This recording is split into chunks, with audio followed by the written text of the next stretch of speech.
D'abord du commandement intégré, puis de l'OTAN. Donc la réponse est très claire, on veut les deux.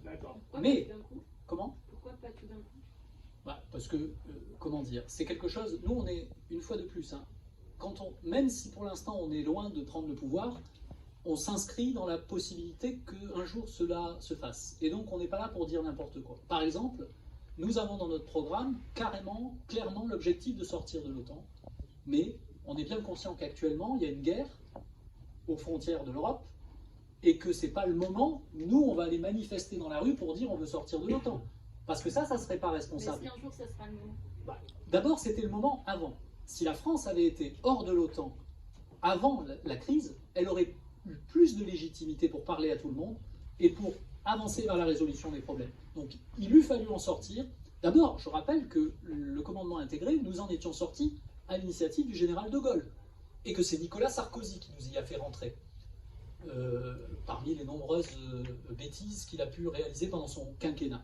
Donc, c'est lui qui nous a fait y revenir. Donc nous, on propose déjà d'en sortir, de revenir à la situation précédente, mais on ne va pas le faire maintenant, parce que maintenant, il y a une situation aiguë qu'il faut régler, et il faut être dans la responsabilité.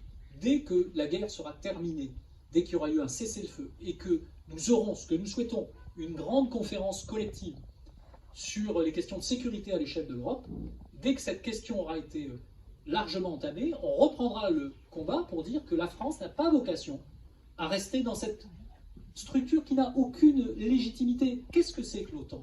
Vous savez ce que c'est? L'Organisation du traité de l'Atlantique Nord.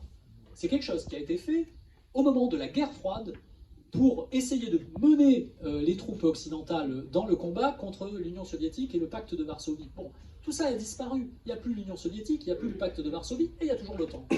Donc, quelle est la raison d'être de cet organisme à direction américaine sur le pays, sur l'Europe? Aucun. Elle est un facteur de trouble. Et on le voit bien dans les justifications qu'apporte Poutine à son agression. Qu'est-ce qu'il dit, Poutine? Il dit l'OTAN est en train de m'encercler, donc voilà. Moi, je n'excuse pas l'agression de Poutine, mais c'est de ça dont il se sert.